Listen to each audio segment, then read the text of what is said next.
The Mustang's brakes died at 80 miles per hour. Julian's cuffs were stained with grease. My business partner had been under the car.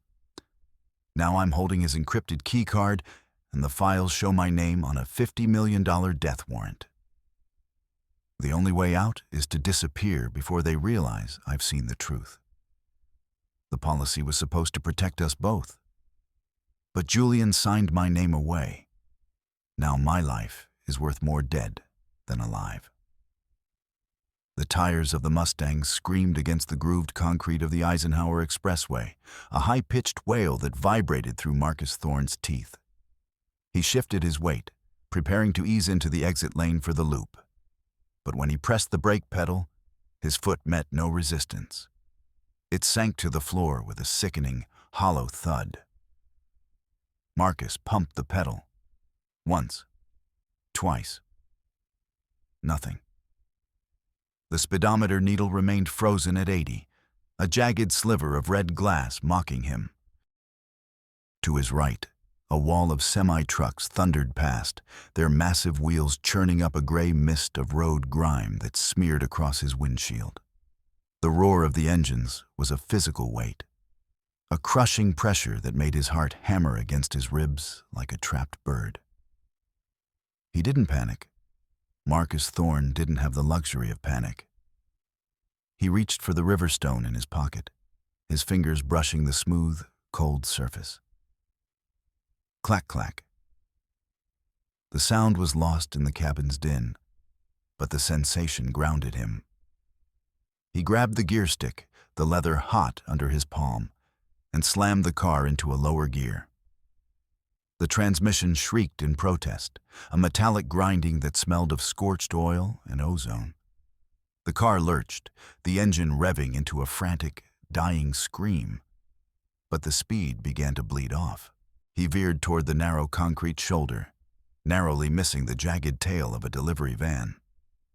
The Mustang's frame shuddered as it hit the debris-strewn edge, gravel spraying against the undercarriage like machine gun fire. He wrestled the steering wheel, his knuckles white, until the car finally groaned to a halt. A plume of acrid white smoke billowing from the hood. Marcus sat in the sudden, ringing silence, his chest heaving. The air in the car was thick with the scent of burnt rubber and something sharper, the smell of a narrow escape. He stepped out of the wreckage, his legs feeling like water. Just as he leaned against the smoking metal, a sleek, black SUV pulled onto the shoulder with practiced grace. The door opened, and Julian Reed stepped out. He looked immaculate, his tailored navy suit uncreased by the humidity of the Chicago afternoon. He rushed toward Marcus, his face a mask of frantic concern. "Marcus, my God, I saw the smoke from a mile back. Are you all right?" Julian's voice was smooth, a comforting baritone that usually calmed the most jagged boardrooms. He reached out, gripping Marcus's shoulder. Marcus looked down at Julian's hand. He noticed it immediately. On the edge of Julian's expensive French cuffs, hidden just beneath the glint of a silver link, was a smear of dark, viscous grease. It was fresh. It smelled of heavy-duty lubricant, the kind used in hydraulic lines. "I'm fine," Marcus said, his voice coming out as a dry rasp. He looked Julian in the eye, searching for a flicker of the man he had known for a decade. "The brakes just gave out. Thank heaven you're safe," Julian whispered, leaning in close. His breath smelled of expensive peppermint and something cold. "Let's get you out of this heat. I've got a bottle of the good scotch in the back. You look like you've seen a ghost." Marcus allowed himself to be led to the SUV, but his mind was already running the numbers. The failure rate of a dual-circuit braking system on a meticulously maintained vehicle was less than 0.03%. The grease on Julian's cuff, however, was a variable that couldn't be ignored. The Aegis Logistics headquarters was a cathedral of glass and steel that hummed with the sterile energy of a laboratory. By 9 p.m., the open-plan offices were bathed in the eerie blue glow of security lights. Marcus moved through the shadows of the executive floor, his footsteps muffled by the thick, industrial carpet. The air smelled of ozone and the lemon-scented floor wax Jennifer White used to scrub away the day's sins. He had waited until Julian left for a celebratory dinner with the underwriters. Marcus reached into his pocket and pulled out the encrypted keycard he had swiped from Julian's desk earlier that afternoon. It felt heavy, a stolen piece of authority. He pressed it against the sensor outside Julian's private office. The light flickered from red to green with a soft, electronic chirp that sounded like a gunshot in the silence. Inside, the office was cold. Julian kept the temperature at a steady 62 degrees, a climate designed to keep visitors uncomfortable and alert. Marcus ignored the shiver running down his spine and walked straight to the large, framed photograph of the Chicago skyline behind the desk. He swung the frame open to reveal the keypad of a hidden floor safe. He didn't need a hack. He knew Julian. Julian was a man of patterns, a man who believed his own history was his greatest asset. Marcus entered the date of Julian's mother's death, the day the world had turned red for him. The safe clicked. The heavy steel door swung open with a whisper of well-oiled hinges. Marcus's hands trembled as he pulled out a thick leather folder embossed with the Aegis seal. Inside were the Keyman contingency files. He flipped through the pages, his eyes scanning the columns of data. There it was, a $50 million life insurance policy, recently updated. The premiums weren't being paid by Aegis. They were being funneled through a shell company called Apex Holdings, based in the Cayman Islands. The realization hit him like a physical blow. Julian hadn't just insured the company's future. He had put a price tag on Marcus's heartbeat. To the world, Marcus was the CEO.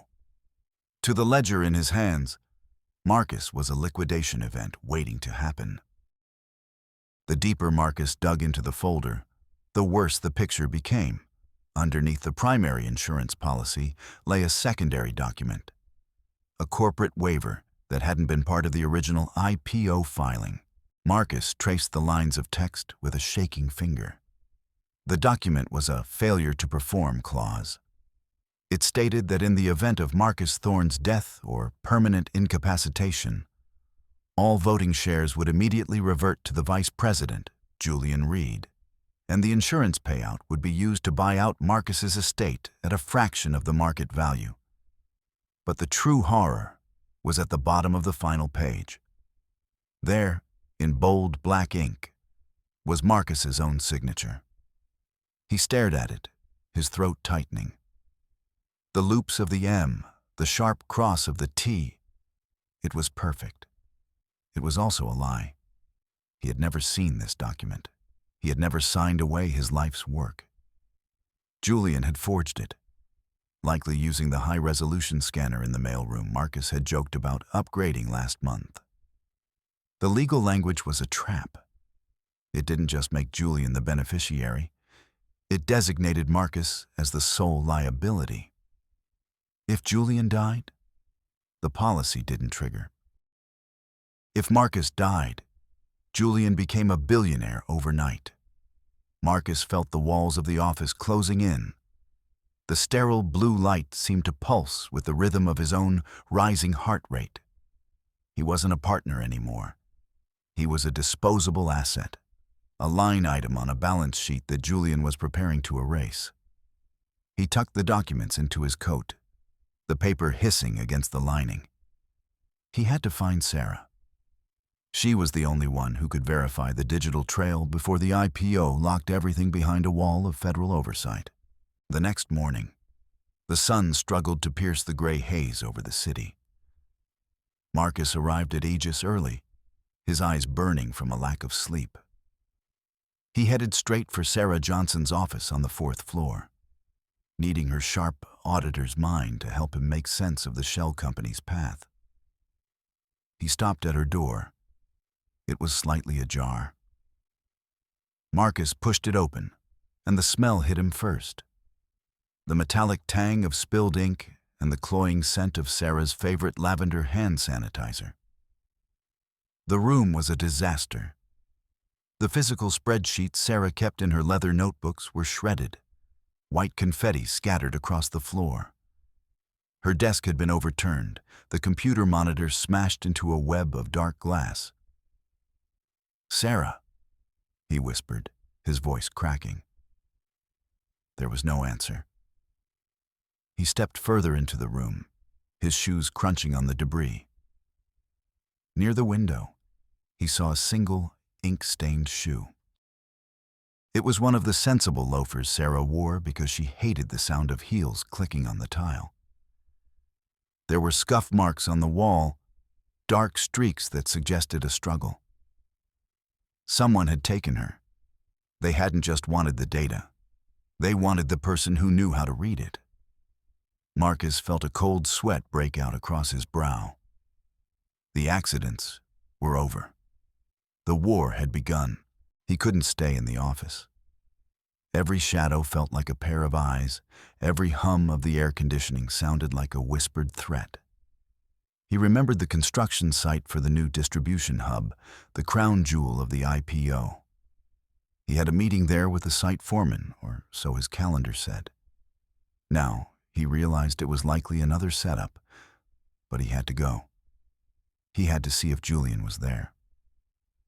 The site was a jagged skeleton of steel and concrete, rising out of the dirt like a cage.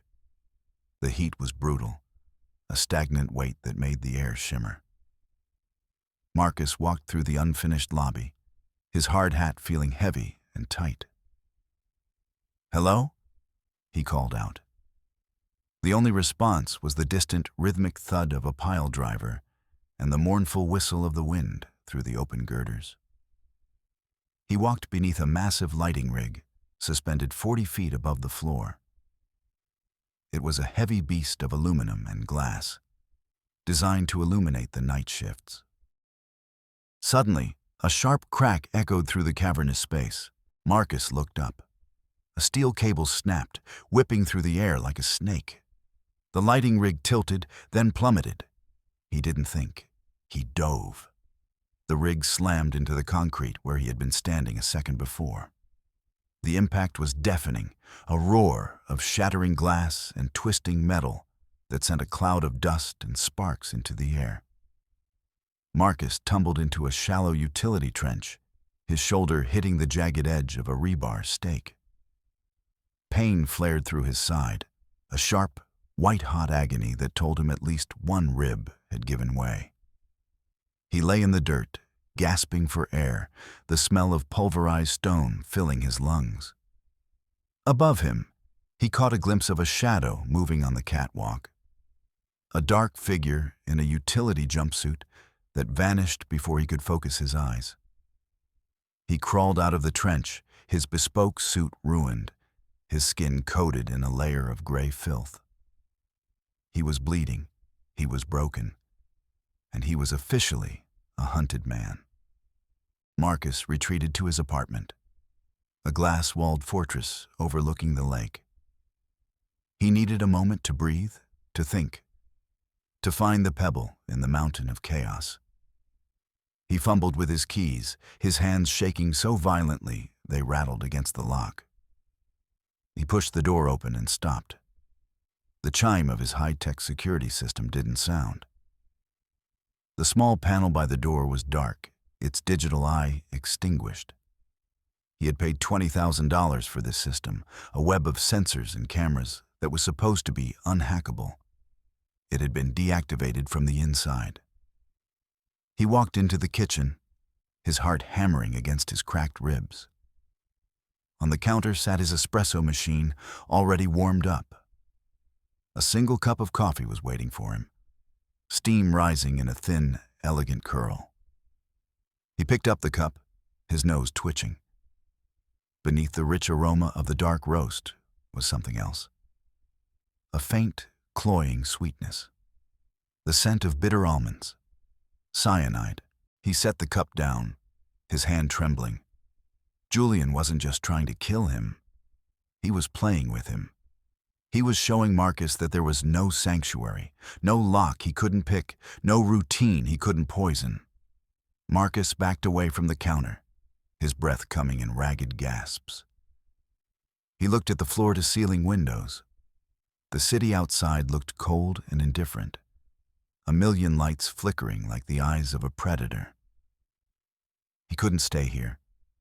He couldn't stay anywhere. He fled to the only place he thought might be safe, the Aegis parking garage. It was a labyrinth of gray concrete and flickering fluorescent lights, a place where he could disappear among the rows of identical executive sedans. He leaned against a concrete pillar in Section 4G, clutching his side. The pain from his ribs was a constant, dull throb. He reached for his phone, intending to call the police, when he heard it. The low, predatory growl of a heavy engine. A blacked-out company SUV rounded the corner, its headlights off. It didn't slow down. It accelerated, the tires chirping as they gripped the greasy floor. Marcus lunged behind a parked Lexus as the SUV roared past, the side mirror missing his head by inches. The vehicle screeched to a halt, the driver slamming it into reverse. The door stayed shut. The windows were tinted dark, reflecting Marcus's own terrified face back at him. He realized he couldn't outrun the car. He grabbed his heavy leather briefcase, swinging it with a desperate, primal yell. The briefcase slammed into the SUV's windshield.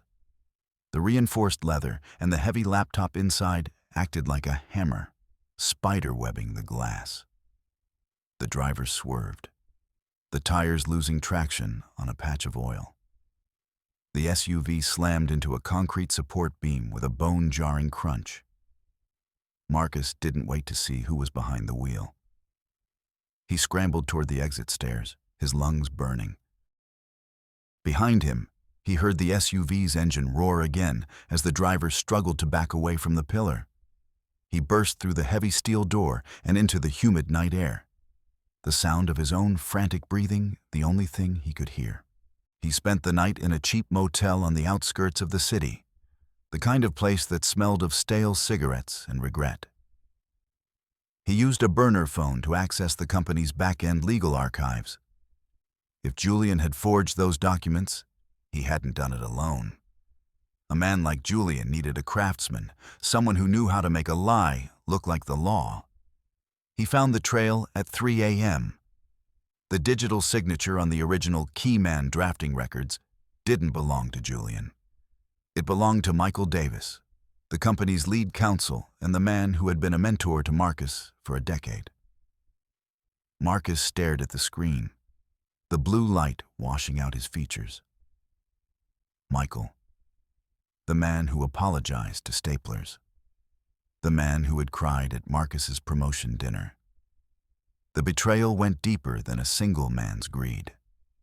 The entire foundation of Aegis, the legal department, the security, the very walls of the building, had been rigged to collapse on him. He wasn't just fighting Julian. He was fighting a machine he had helped build. Subverted Phase 1. Smart decision. Marcus knew he couldn't fight this alone. He needed a legal anchor, someone who could freeze the IPO before the liquidation clause became an irreversible reality. He decided to go to Michael Davis's private law office at dawn. It was a logical, strategic move. Michael was a man of conscience, or at least he used to be. Marcus believed that if he presented the evidence of the shell companies and the forged signature, he could appeal to the old man's buried sense of ethics. He had years of shared history with Michael. They had navigated dozens of mergers together. Surely the sight of the actual physical proof of Julian's crimes would force Michael to flip. It was the safest play. Michael had the authority to pull the SEC filings immediately. Phase 2. False positive. Marcus entered the wood-paneled office, his ruined suit a stark contrast to the mahogany elegance. Michael looked up from his desk, his eyes widening with what looked like genuine relief. "Marcus, thank God. I've been trying to reach you. Julian said you had a breakdown." Michael stood up, his posture slumped as always, and walked over to grip Marcus's hand. "You're hurt. Let me get you some water." He gestured to the leather armchair, his voice trembling with concern. Marcus felt a wave of relief wash over him. The tension in his shoulders dropped for the first time in 48 hours. Michael was listening. He was nodding as Marcus laid out the documents from the safe. "This is grave, Marcus. Truly grave," Michael whispered. "We can fix this. I have the override codes ready." Phase 3. The crack. Marcus leaned back, closing his eyes for a second. The crisis was finally under control. But then he heard a sound, a soft, rhythmic clicking. He opened his eyes. Michael wasn't reaching for the phone or the computer. He was standing by the door, his hand on the heavy brass lock. He wasn't looking at Marcus with pity. He was looking at the ceiling tiles, his lips moving in a silent, frantic count. Marcus frowned, a cold prickle dancing across his skin. "Michael, what are you doing? We need to call the authorities." Michael didn't stop counting. He reached 12 and then turned back to Marcus. His face hadn't changed, but his eyes were suddenly as cold and dead as the glass eyes of a taxidermied bird. Phase 4. Full collapse. "The authorities already have the files, Marcus," Michael said, his voice flat and devoid of its usual stutter. He walked back to the desk and picked up a single, stapled packet.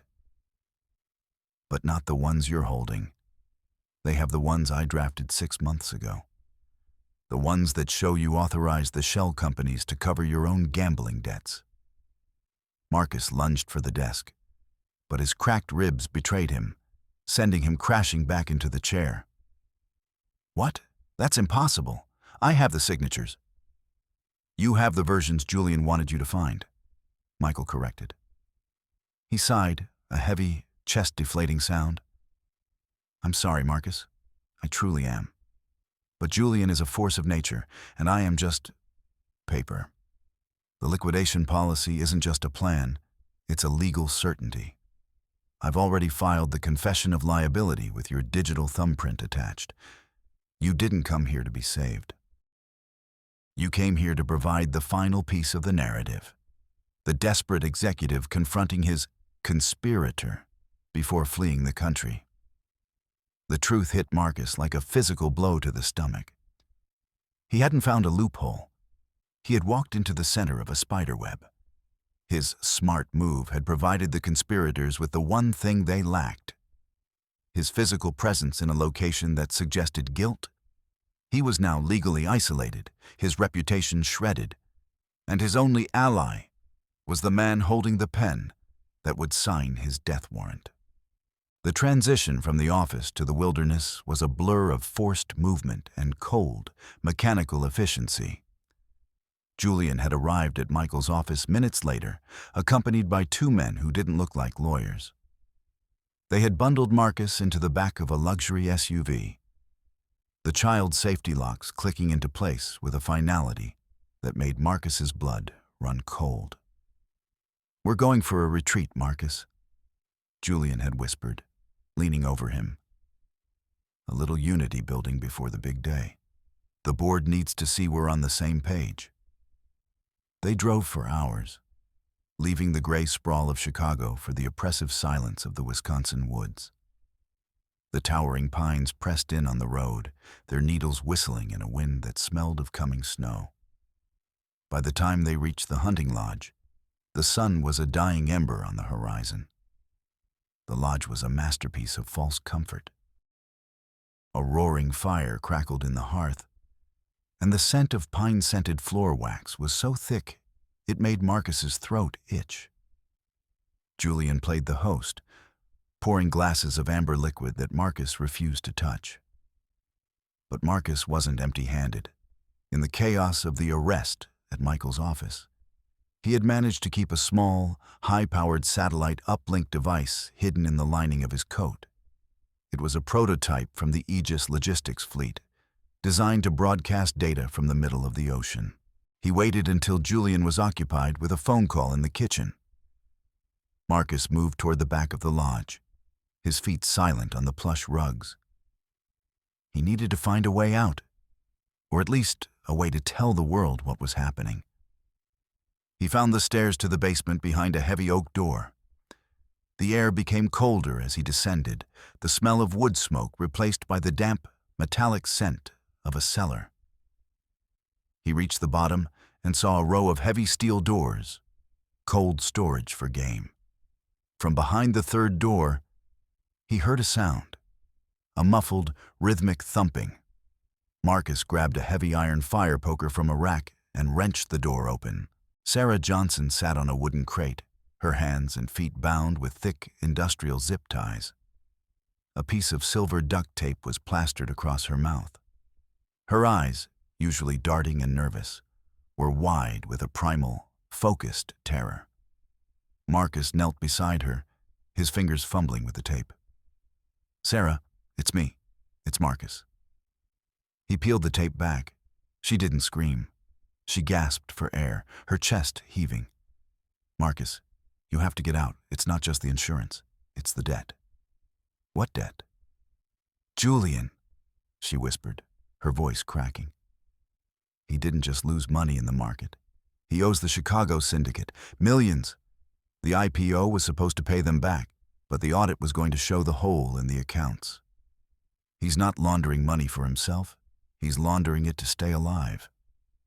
We're not assets, Marcus. We're payments." The realization shifted the stakes. This wasn't just corporate greed. It was survival. Julian was a cornered animal, and those were the ones that bit the hardest. Marcus helped Sarah to her feet, her legs shaking. "I have a satellite uplink," he whispered. "If we can get to the ridge, I can broadcast a live feed. A confession. If the world is watching, he can't kill us." They crept up the stairs and out the back door, the sub-zero air hitting them like a physical wall. The wind was picking up, swirling the first flakes of snow into blinding white eddies. They stumbled through the brush, heading for the jagged, frozen ridge that overlooked the ravine. It was the highest point for miles, the only place the uplink would have a clear shot at the sky. They reached the crest, the world falling away into a dark, snowy abyss below. Marcus pulled the device from his coat, his fingers numb. He flipped the switch. The small LED glowed blue. "Going live in 3, 2. "I wouldn't do that, Marcus." Julian stood 20 feet away, framed by the skeletal branches of a dead pine. He wasn't wearing his suit anymore. He was in a heavy hunting parka, a long-range rifle cradled in his arms with the easy familiarity of a soldier. His face was a mask of pragmatic cruelty, his eyes unblinking in the wind. "Put the toy down," Julian said, his voice carrying easily over the howl of the storm. "We're friends, aren't we? Let's not make this messy." Subverted. Phase 1. Smart decision. Marcus didn't flinch. He held the uplink device high, his thumb hovering over the broadcast trigger. He had planned for this. He knew Julian's ego wouldn't allow him to shoot until he had explained why he had won. Marcus decided to use the device as a shield. "It's too late, Julian. I've already initiated the handshake. Everything you say, everything you do is being streamed to a secure server in Virginia. The FBI, the SEC, the news, they're all watching. Drop the gun, and maybe you can negotiate a plea." It was a brilliant bluff. The device was active, and in any normal circumstance, the high-speed satellite connection would be unbreakable. Marcus felt a surge of confidence. He was the master of logistics. He had accounted for the distance, the weather, and the technology. Phase 2. False positive. Julian stopped. He lowered the rifle an inch, his brow furrowing. He looked at the glowing blue light of the uplink, then back at Marcus. A small, tight smile flickered across his lips. You always were the smart one, Marcus. Always tracking the pebbles. He took a step back, appearing to consider his options. Sarah let out a small, sobbing breath of relief beside Marcus. It's working, she whispered. Marcus felt the weight of the situation shift.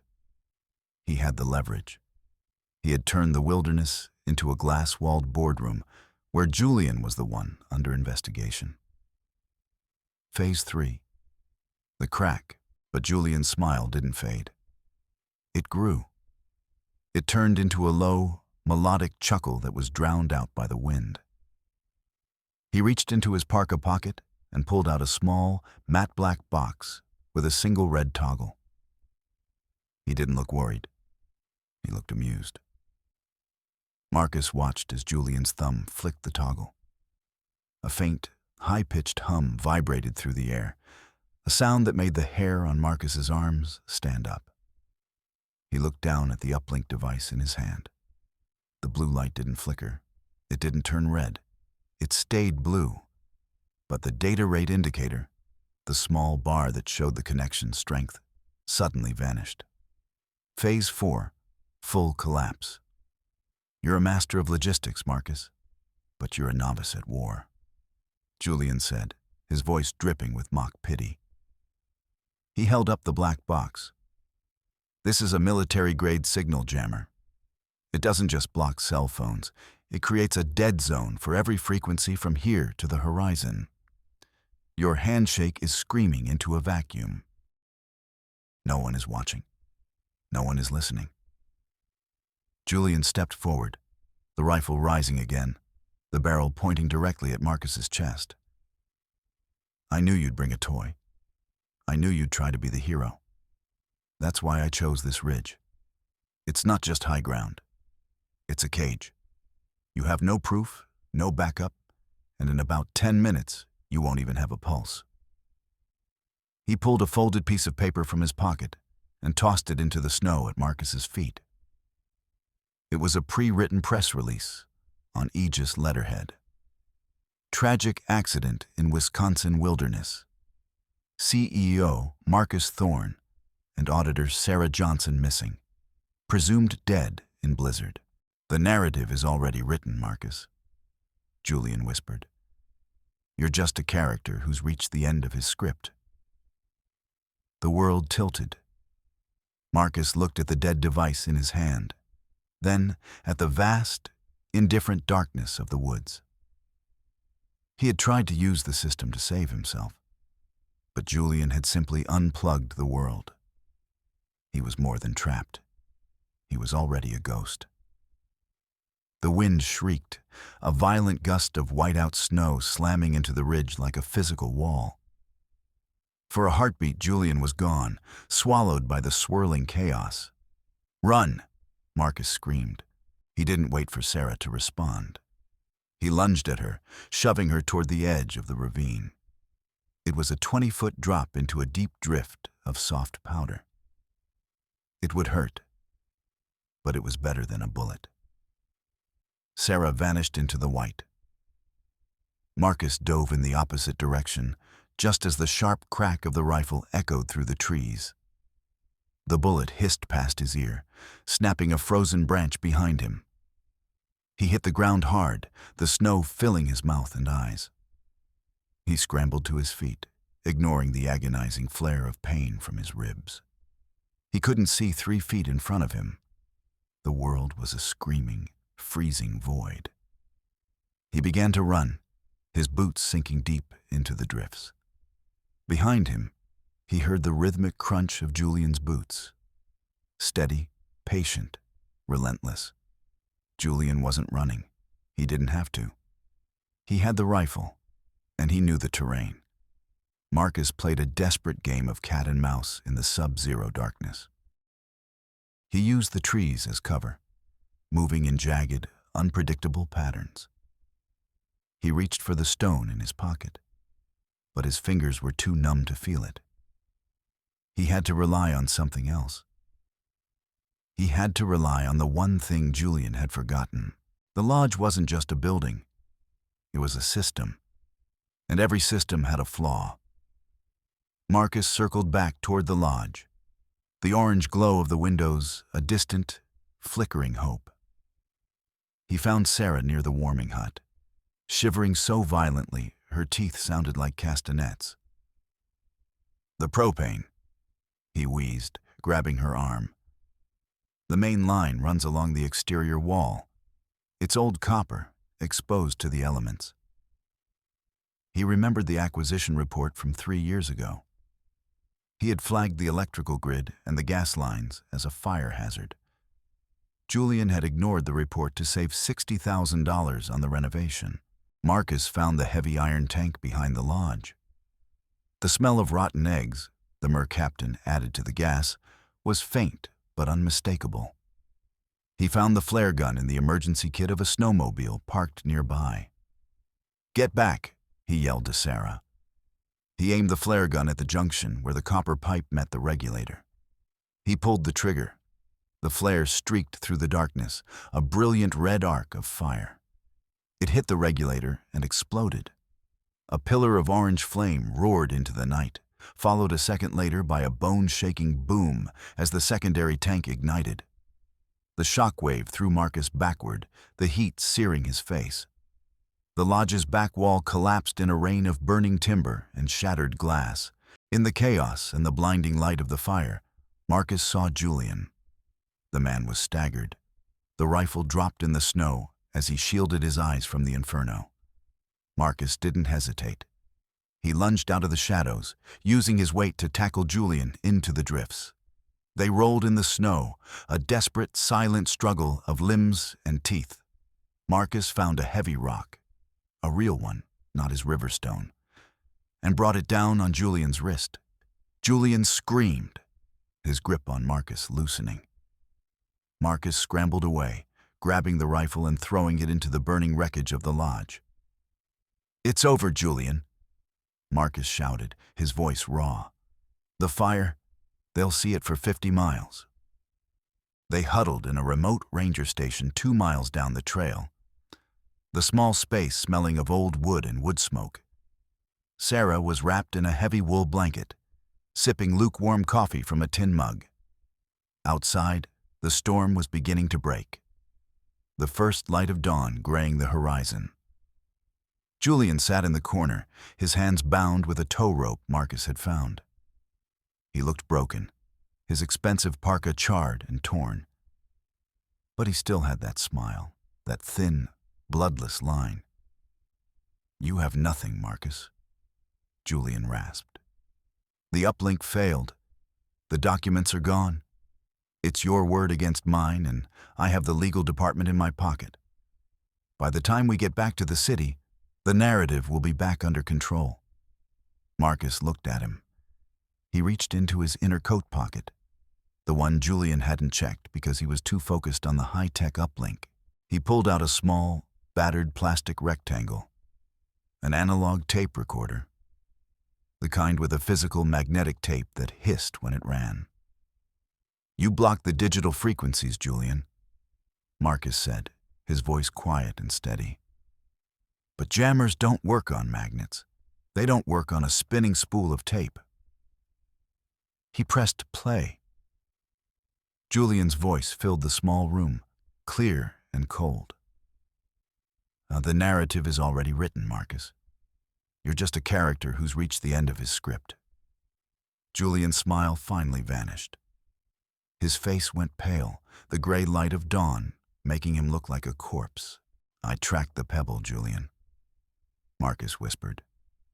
"You forgot that sometimes the oldest tools are the ones that don't break." The arrest was a global spectacle. Marcus watched from the floor-to-ceiling windows of his penthouse as the black SUVs of the FBI swarmed the Aegis headquarters. He saw Julian and Michael Davis being led out in handcuffs, their faces splashed across every news channel from New York to Tokyo. The empire was crumbling. The IPO was canceled, the shares worthless, the key man policy voided by the criminal investigation. Marcus stood alone in the center of his pristine, white living room. The silence was deafening. He looked at the massive bookshelf with the blank white spines. He looked at the mahogany desk where he had spent 18 hours a day calculating the movement of the world. He reached into his pocket and pulled out the river stone. He looked at it for a long time, feeling its weight, its smoothness, its indifference to money and power. He picked up a pen and a single sheet of paper. He didn't use a computer. He didn't want a digital trail.